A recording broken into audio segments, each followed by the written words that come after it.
a troublesome rabble-rouser, a mischievous deviant, and just a flat-out pain in the butt. Hey guys, this is FC. Today we're going to talk about GarulaBird Sadie, a modern robot created and based on data from the original GarulaBird. It can cut through the wind with its wings. GarulaBird Sadie is a Battle of the Fortress class which focuses on using range attacks from high in the sky. With a flying speed of 6.12 and a boost capacity of 550, staying in the air is not a problem for this bot at all. It carries a 12% shock resistance with this trade-off being 10% fire damage. It comes equipped with two breaker-style guns that are attached to its AMs that deal physical damage. The starting damage of these AMs is 10.4 and this can end all the way up to 24.8 at S rank. Just another reminder, GarulaBird does come with two of these parts and they are not exclusive to him. Any other fortresses can wear these parts. GarulaBird's core also has a sub-weapon built in, which is a sub-target style weapon that deals physical damage.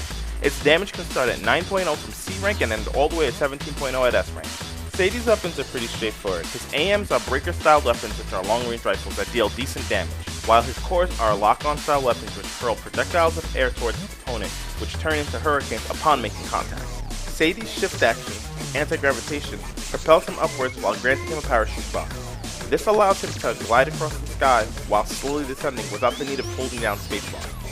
Keep in mind that while under the parachute buff, your boost gauge will not drain unless you decide to take control and fly by yourself again. I'll be honest, when I first got Sadie, this is what I expected myself to be doing. But instead, this is what really happened. When you look at the damage that he can do and the fact that he can stay in the air for so long, you think at first, hey, this is pretty great, like this bot is going to be virtually untouchable. But as time passes, if you haven't died yet, you'll start to notice that your ammo's starting to run dry and you don't have much to really shoot. So now you're sitting there and waiting for your ammo to come back due to the low ammo pool. And I know there'll be many people who will just say, don't waste your ammo all in one shot, slow down when you're shooting. But what you'll notice is from time to time you'll be running dry in the middle of a fight or while you're shooting down a tower. And this happens frequently with Sadie. And then comes the sub-weapon which requires you to lock on and stand still, and when the projectile goes, it's very slow in the process of reaching its opponent.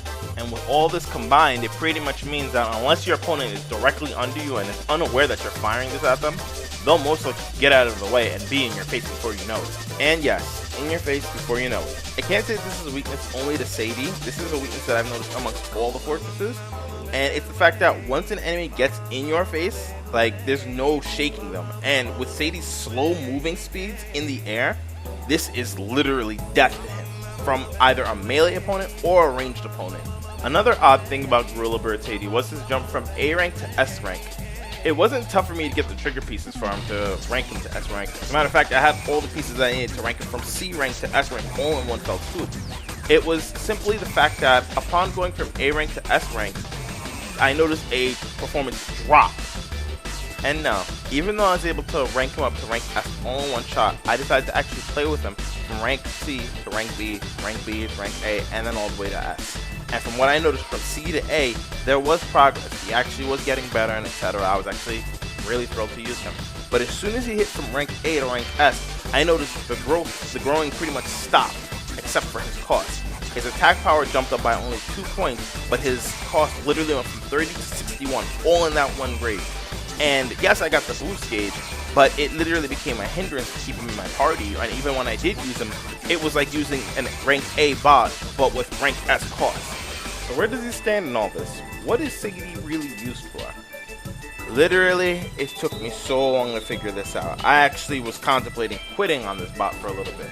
But instead, I took a little break, I put him away, and I actually sat down the next match and I was like, why are his stats this way? What makes him click? What makes him work? And then it finally started clicking in. And so I decided, let me try the next match with him. And I pit him around the tower, and I picked off anybody that was coming near me. And boy, did I start to see results. People couldn't really get to me because if they started coming after me, the tower was taking them down. If they were taking down the tower, I was taking them down. Then I was able to start using my sub-weapon. Then I wasn't using that much of my ammo. And then I started realizing it. Sadie's a defender. There are a few classes that I recommend Sadie fighting against. And there are a few that I recommend that you highly not fight against unless you either don't have a choice or you're definitely sure that you can take this opponent down. The classes that I recommend fighting against when using Sadie are Panzers and Jammers. Panzers are pretty straightforward. They can't reach you. Even if they tried, it's literally a lost cause. You see these guys alone, pick them off when you get the chance. That's a free kill for you right there. And not to mention, free health. Jammers, yes, some of them may be able to reach you, especially with the draw gun. But with the elevation that you'll have, and plus with Sadie's shock resistance, the chances of them really hitting you with those kind of things is very slim to none.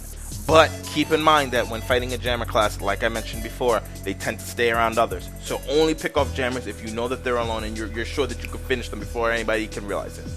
The neutral classes, the classes that won't give her that much of a hard time, but won't be as easy as the classes that I mentioned earlier, would have to be other fortresses and busters. Fortresses, like I mentioned before, it's whoever has the upper hand pretty much wins the fight. Busters, remember, they can hit just as far as you can, and they tend to have things that can actually chase down aerial opponents. So keep in mind when fighting busters about what you're doing and how you're going to fight them when you actually decide to do this. Now this leaves the last two classes, the classes that I highly recommend not fighting against, unless, like I said, you either don't have a choice or you're definitely sure that you can take this opponent down. Aerials and assaults. This means Crimroses, Swordwings, Brickgales, Zero Sabers, Mias, Pongers, Froglanders, and so forth. This is pretty straightforward. Like I said before with Sadie, once an enemy gets in his face, he has no real way of getting out of that fight. And these enemies or these classes will always look to get in your face, regardless of what type you are. So when you see these classes, if you're using a Sadie, I recommend turning the other way and getting out of there immediately, unless they are low enough HP or unless you know it's a fight that you can definitely handle, no problem. The recommended cards I suggest are Boost Flight and any tower cards. Boost Flight is virtually a must though. Like, you don't know how many times I've been pulled out of trouble because of Boost Flight alone, and it barely drains its gauge upon using it. So those are cards that I would definitely keep an eye out in terms of using. I'm not a big fan of Fortress bots, and Sadie hasn't really changed my view on them either. There's a lot that Sadie lacks that's left to be asked for, and to be honest with you, if you can find another bot like Inition or whatnot, I definitely go for those instead. But if you're really a big fan of Sadie or GarulaBird in general, then this is probably a bot for you.